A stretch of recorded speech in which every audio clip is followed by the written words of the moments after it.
is Jeff Jarvis for Beat TV, and I'm here with Dr. David Weinberger, a friend, and one of the co-authors of Cluetrain Manifesto, conductor on the train, and author of Small Pieces Loosely Joined, thank you very much, and now the author of Everything is Miscellaneous, a new book on tagging and folksonomy in this whole world. So what's the book about? It's on tagging and folksonomy in the whole world. It comes out in May, so I just want to do the marketing thing first. It's about what happens when you lose the constraints of the physical on how you organize ideas and information and knowledge. And what happens is, it turns out it's better to make, instead of having experts decide what the organization should be ahead of time and filter everything and put it nicely arranged, which is great in the real world, it really works, and they have to do it. Virtually, it turns out to be much better to make this giant honking pile of stuff, a miscellaneous pile, and tag it, and let users tag it, and you tag it, and anybody can tag it, so that users can find whatever they want, organize it the way they want on the way out. That changes, that breaks the hold on authority that all sorts of idea-based institutions like media and government and education and business have had. It's anarchy! What are you going to do about that? Is it anarchy? You say as if anarchy were a bad thing. Well, true.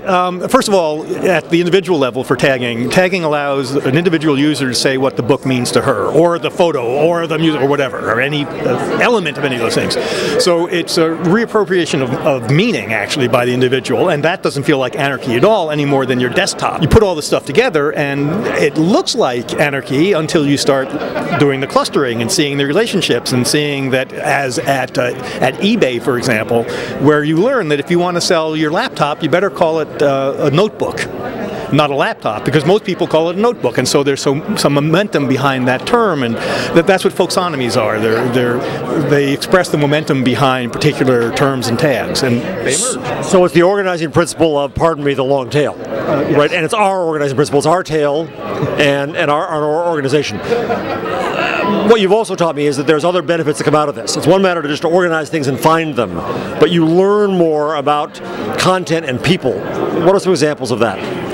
Well, you know a lot about a person by seeing how she's tagged her world. You see what a particular object means to her. You see over in the pattern what sorts of topics matter to her. And then you can connect with somebody based upon how they're thinking about their world and their mechanisms for doing that. Or you can just browse through and say, oh, there's an interesting tag cloud. It enables social groups to operate across the same vast array of information, also known as the web, but also subdomains, and operate in ways that pull them together sort of semantically through the way that they understand it, the way they take it. We've always done that one way or another. We think about things in the same way. Now we can do it more widely across the web. Well, let me change topic for a moment here. You've been talking about marketers and this new world since Cluetrain, really, and you've advised some companies like Edelman and so on through the years. Here we are surrounded by marketers at another conference trying to figure out this world. Question, is it possible for marketers to be truly transparent? Well, that is the question, isn't it? It's, I think, even more pointed about PR, because to the extent to which you make your motivations apparent, the less likely you are to be believed. I'm doing this for the money, I'm saying these things for the money. It sort of takes away from the credibility, as it should. So the challenge is, one of the challenges is, how can somebody who is being paid to talk ever enter a conversation without corrupting it, just inherently? It's not clear that you can. Well, either corrupting the conversation, or the other argument would be corrupting themselves. But we bloggers, you're not, but a lot of us bloggers are trying to make some money off this and take advertising. Is that necessarily corrupting too? No, it helps that the money's so small. And also, it's easy to be transparent about it, which helps a lot. And the fact is, nobody's pure. I mean, I disclose, as you do, when I have any type of relationship with a company, but I generally don't bother disclosing if I'm talking about Microsoft, with whom I have don't do any work for them. But I don't bother saying that 20 years ago I was the liaison for a company I worked with for Microsoft, and we had a tempestuous relationship, and that does color and I know I have friends there, and that there's no such thing as complete transparency, but there still is an absolute need to be as transparent as possible. So what I'm saying is, you have ads on your blog, you make a good faith effort, you try to root out in yourself when you think it may be influencing you. You say so. I don't see anything wrong with that. It's harder when you're making your living trying to influence people, not with the ads on the side of your blog, but in what you're saying. An ad relationship is very clear. That's an ad, that's the edit, and you can judge the connection. Whereas a consulting relationship says, I'm trying to figure out your business with you, and I may have to protect your rear end when you mess up. Yes, and in terms of marketers entering the conversation, a marketer who is getting paid by a company, generally, a PR person or a marketer, in order to influence the conversation. That entering a conversation in order to influence it is almost always a corrupting influence on the conversation. Although there are exceptions, especially when you don't say that's what you're doing.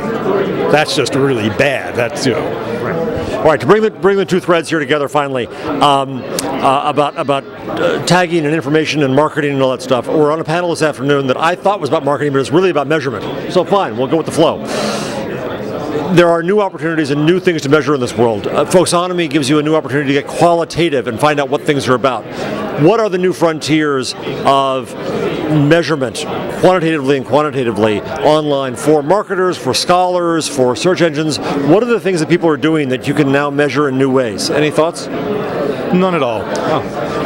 You can see the shape, sort of the semantic shape of a market by looking at a folksonomy. Folksonomies are, it's not clear exactly how well they map to people's actual sense of meaning. For example, you may be using a tag and thus influencing the folksonomy because it's meaningful to you in a way that it's not meaningful. Somebody else is taking it somehow differently. I may be using a tag because it's not what I think is the most, but it is the one that I think other people will help other people find. So folksonomies are not a perfect map, but then what is? In terms of the metrics of click-throughs and blank-throughs and curse-throughs and the rest of it, it's important. I don't know anything about it. Do folksonomies maybe help you teach a little bit about, or learn a little bit about influencers or the speed of trends or anything else? Is there any kind of ebb and flow to them that's interesting?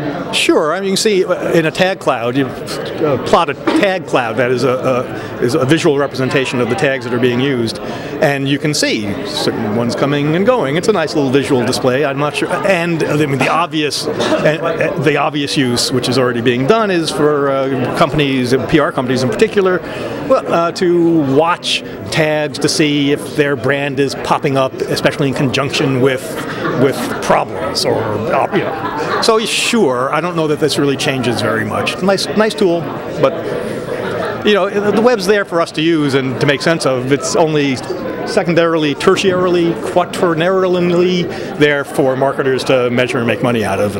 So Everything's Miscellaneous is coming out in May, Times Books. And will some be online? Only, no, not really. Little bits, it's marketing. Right. Sorry, it's paper, okay? Sorry. David Weinberger, thank you. Thank you, Jeff.